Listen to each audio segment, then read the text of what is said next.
একে ভোটে হার আর তার উপর হামলা।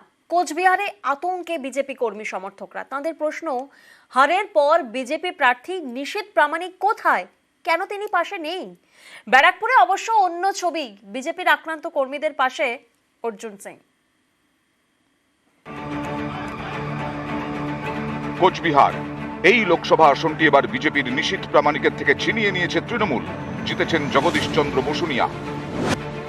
ফল বেরোনোর পর থেকে এই আসনের জায়গায় জায়গায় অশান্তি। কোথাও বিজেপি কর্মী সমর্থকদের ওপর হামলা, কোথাও বিজেপি পরিচালিত পঞ্চায়েত অফিসের তালা। অভিযোগের আঙুল তৃণমূলের দিকে, তারা মানতে নারাজ। দিনহাটা, মাথাভাঙা সহ বিভিন্ন জায়গায় আতঙ্কে বিজেপি কর্মী সমর্থকরা।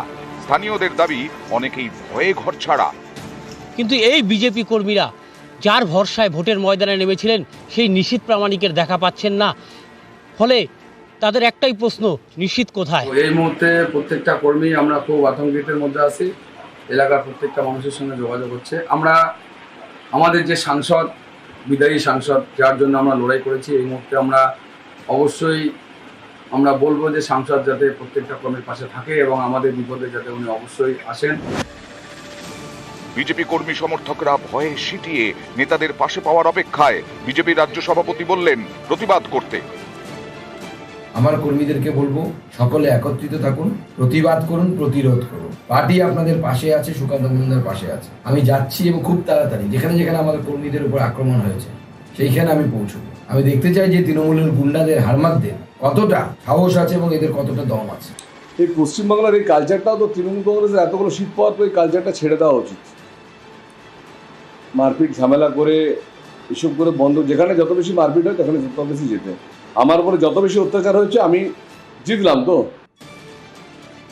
জেলায় জেলায় চাপে কর্মী সমর্থকরা, নানা জায়গায় হামলা।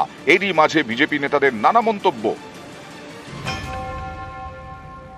পশ্চিমবঙ্গের মতো জায়গায় যেখানে তৃণমূল কংগ্রেসের মতো একটি শক্তিশালী দল আছে, রিজিওনাল পার্টি যাদের ন্যাশনাল অ্যান্টি ইনকামবেন্সি নেই, সেই দলের বিরুদ্ধে 12টা সিট পাওয়া কিন্তু আমার মনে হয় খুব কঠিন কাজ।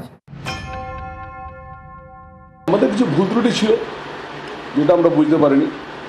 যারা সিনিয়র, পলিটিক্সের সিনিয়র, তাদেরকে সামনের সারিতে আনলে অনেকটা কাজ হবে, যেটা একটা ভুল। এবার বারাকপুর আসনও ধরে রাখতে পারেনি বিজেপি। অর্জুন সিং এর থেকে আসনটি ছিনিয়ে নিয়েছেন তৃণমূলের পার্থ ভৌমিক। রেজাল্ট আউটের পর অশান্তি হয়েছে এই বারাকপুরেও। ভাটপাড়া পুরসভার 17 নম্বর ওয়ার্ড। ভোটের ফল প্রকাশের পর এখানকার মোমিনপাড়ায় হামলা হয়। মঙ্গলবার গভীর রাতে বিজেপি সমর্থকের বাড়িতে বোমা ছোড়া হয় বলে অভিযোগ। বারাকপুর পুরসভার 24 নম্বর ওয়ার্ডেও হামলা। মঙ্গলবার ফল প্রকাশের পর এখানে মিছিল করে তৃণমূল। তখনই বিজেপি কর্মী বাবু নাগের বাড়িতে হামলা। কোচবিহারে বিজেপি কর্মী সমর্থকরা নিশীথ প্রামাণিককে পাশে পাননি। তবে বারাকপুরে আক্রান্ত দলীয় কর্মী সমর্থকদের পাশে দাঁড়ান অর্জুন সিং। তাদের বাড়ি যান, পরিবারের সঙ্গে কথা বলেন।